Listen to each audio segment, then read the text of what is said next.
So what is up everyone, 2020 I know ऐसा खराब ऐसा साल है, बट इसमें अगर मुझे अंदर से कुछ देख के ऐसी खुशी हुई होगी तो ये द मैंडलोरियन, ये जो सीरीज है वो बहुत ज्यादा मजा है इसका सीजन 2 देखने में, स्पेशली जो फिनाले का जो एपिसोड आया वो। एंड अगर आपने ये सीरीज अभी तक नहीं देखी, आपको इसके बारे में कुछ भी नहीं मालूम, तो आप लाइफ में बहुत कुछ ऐसा मिस कर रहे हो। तो जाके इसे अभी के अभी देखो, ये आपको बहुत ज्यादा पसंद आएगी। ये डिज्नी प्लस हॉटस्टार पे अवेलेबल है। तो एनीवेज मैंडलोरियन का जो पूरा का पूरा सीजन 2 है, फिनाले को इंक्लूड करके उसके बारे में हम लोग बात करेंगे एंड सीजन 3 के कुछ डिटेल्स भी आपके साथ शेयर करूंगा। तो सबके लिए स्पॉइलर वार्निंग। तो गाइस, ये जो सीजन है उसके सबसे पहले मेजर फिनाले के एपिसोड के बारे में बात करते हैं। मैंने एक्सपेक्ट ही नहीं किया था कि हमें लूक स्काईवॉकर की एंट्री देखने मिलेगी एक सीरीज में। जब भी जो एक्स विंग का जब एंट्री होती है फिनाले के एपिसोड में, तो मुझे तो ये तो कंफर्म था कि कोई जेडाई ही होगा, बट मुझे मालूम नहीं था। मुझे लगा कि कोई अशोका टानो होगी या फिर कोई और जेडाई होगा, बट जब भी मैंने देखा कि एक ही हाथ में ग्लोव था उस कैरेक्टर के एंड जो ग्रीन लाइट सेवर थी, उससे पता चल गया कि ये तो लूक ही है। एंड जिन लोगों को कोई भी अंदाजा नहीं है कि लूक स्काईवॉकर एग्जैक्टली कौन है एंड सब लोग उसको देख के इतना खुश हो रहे हैं, तो मैं उन सबको सजेस्ट करूंगा जाके डिज्नी प्लस पे ओरिजिनल ट्रायोलॉजी को देखना। आपको पता चले कि ये कैरेक्टर क्यों सबका इतना फेवरेट है। एंड ये जो पूरी की पूरी सीरीज है मैंडलोरियन सीरीज, जैसे कि मैंने मेरे पहले के वीडियो में कहा था कि यही है रियल स्टार वॉर्स, इससे कंप्लीटली रियल स्टार वॉर्स की वाइब्स आती है। एंड ये जो अकेली ये जो सीरीज है, इसका हर एक एपिसोड एक एपिसोड भी अगर आप देखोगे तो एक एपिसोड पूरी की पूरी जो डिज्नी की जो सीक्वल न्यू ट्रायोलॉजी आई थी उसके ऊपर भारी पड़ता है एक एपिसोड भी इस सीरीज का। और ये जो फिनाले का जो एपिसोड था वो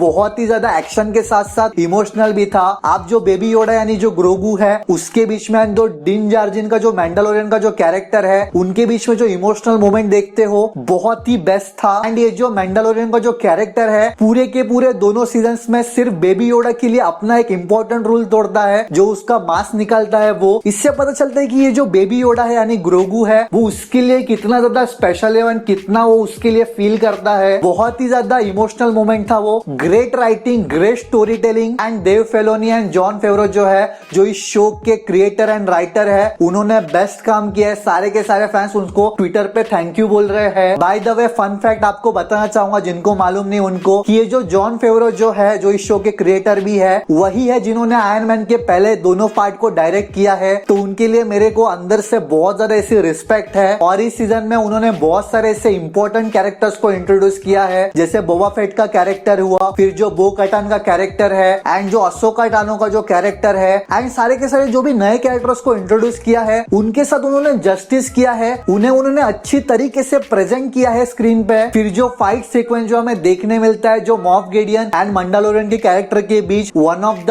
बेस्ट था। बहुत ही अच्छे से कोरियोग्राफ किया था उसे। एंड पूरे के पूरे शो में जितने भी एक्शन आप देखते हो, जो भी सिनेमेटोग्राफी है, जो साउंड ट्रैक है, सब कुछ जस्ट बहुत ही हाई बजट लगता है। कुछ भी ऐसा आपको चीप नहीं लगेगा कहीं पे। जैसे डार्क ट्रूपर एंड मैंडलोरियन के बीच का जो फाइट सीक्वेंस होता है, उसके स्पेशल इफेक्ट्स भी आपको काफी ऐसे रियल लगेंगे। फिर जो डार्क ट्रूपर्स को जो लूक पकड़ पकड़ के मारता है, वो भी one of the best moment था। फिर जो स्टार वॉर्स के यूनिवर्स के दो ऐसे क्यूटेस्ट कैरेक्टर है, वो एक दूसरे से मिलते हैं, R2D2 का कैरेक्टर एंड बेबी योडा का कैरेक्टर। तो मुझे ऐसा लगता है कि R2D2 का जो रिएक्शन था, उससे मुझे ऐसा लगता है कि वो बेबी योडा से कहीं ना कहीं पहले मिल चुका है। एंड आई नो कि बहुत सारे लोगों के दिमाग में सीजन 3 को लेके बहुत सारे ऐसे क्वेश्चंस है, तो एक एक क्वेश्चन को मैं आपके सारे डाउट्स क्लियर करता हूँ। तो सबसे पहले जो पोस्ट क्रेडिट सीन आपने देखा बोबा फेट के कैरेक्टर को लेके, जहाँ पे वो जाबा द हट के प्लेस पे जाके उसके कुर्सी पे बैठता है किसी दूसरे कैरेक्टर को मार के। जाबा द हट बहुत ही ऐसा फेमस कैरेक्टर है स्टार वॉर्स यूनिवर्स का। तो वहां पे वो उसके प्लेस पे जब आता है तो एक टाइटल कार्ड आता है, the book of Boba Fett. तो बताना चाहूंगा ये जो बुक ऑफ बोबा फेट है, ये कम्प्लीटली एक डिफरेंट स्पिन ऑफ सीरीज है स्टार वॉर्स के यूनिवर्स की नई, जो बोबा फेट के कैरेक्टर पे फोकस होगी मोस्टली। एंड टेंशन लेने की कोई बात नहीं है गाइस, इस शो का सीजन 3 तो आएगा ही, सीजन 4 भी आएगा, क्योंकि ये जो शो है वो डिज्नी का सबसे सक्सेसफुल ऐसा शो है। और ये जो आने वाला जो सीजन 3 होगा, उसमें मुझे ऐसा लगता है कि जो मैंडलोरियन का जो अल्टीमेट गोल था कि उसे ग्रोगू को किसी जेडाई के पास पहुंचाना था, तो जो गोल है उसका वो कंप्लीट हो चुका है। तो इसके लिए मुझे ऐसा लगता है कि उसका जो नेक्स्ट गोल होगा, वो जो बो कटन का जो कैरेक्टर है वो उसकी हेल्प करेगा मैंडलोर को वापस लेने में। और दूसरा जो सबसे बड़ा क्वेश्चन है सबके दिमाग में कि बेबी योडा कैरेक्टर का आगे क्या होगा, क्या वो शो में वापस नहीं आएगा आगे। तो उनको बता दो कि बेबी योडा का जो कैरेक्टर है वो शो में वापस जरूर आएगा, बट वो कंप्लीटली ऐसा फुल ट्रेन होके वापस आएगा।